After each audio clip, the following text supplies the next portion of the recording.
తలకాయి కూర. Hi, hello, నమస్తే.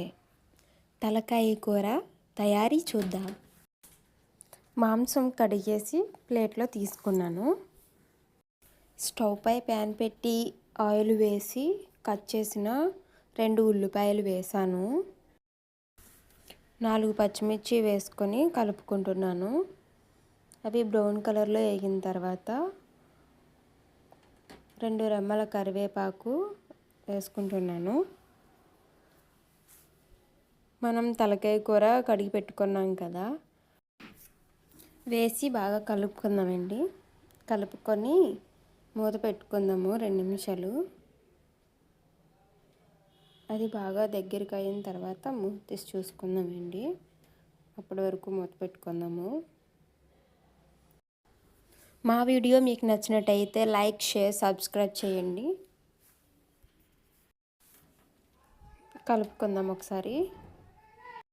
1/2 table spoon పసుపు, 1/2 టేబుల్ స్పూన్ ఉప్పు వేస్తున్నానండి. వేసుకొని బాగా కలుపుకుందాము. ఎందుకంటే మటన్ ఫాస్ట్గా ఉడకదు కదా, అందుకోసం. 1 గ్లాస్ వాటర్ వేసుకుని మూత పెడుతుందనండి. ఇదే కుక్కర్లో అయితే మనం ఇంతసేపు ఉడికించాల్సిన అవసరం అయితే ఉండదు.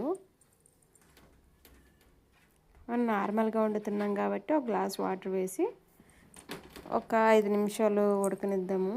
మూత పెడదామండి. 5 నిమిషాల తర్వాత చూద్దాము.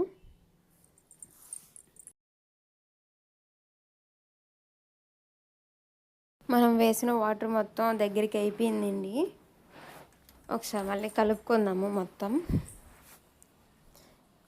మీలో ఎంతమందికి తలకాయ అంటే ఇష్టమో కామెంట్ సెక్షన్లో చెప్పండి.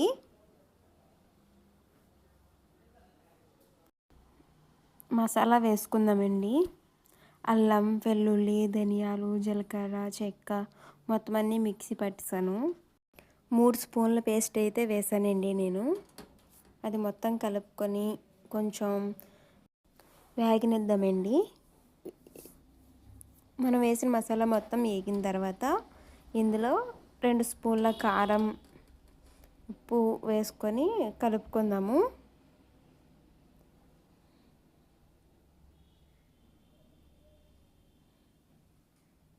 నేనైతే పొళ్ళు వేయట్లేదండి, ఎందుకంటే మిక్సీ పట్టించాను కదా మొత్తం అన్నీని.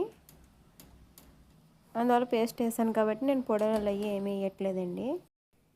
బాగా కలుపుకుందాము. కలుపుకొని ఇందులో 1 గ్లాస్ వాటర్ వేసుకొని మూత పెట్టుకుందామండి. మళ్ళీ ఇది మొత్తం దగ్గరికి అయ్యాక అప్పుడు మళ్ళీ తీసి చూసుకుందాము.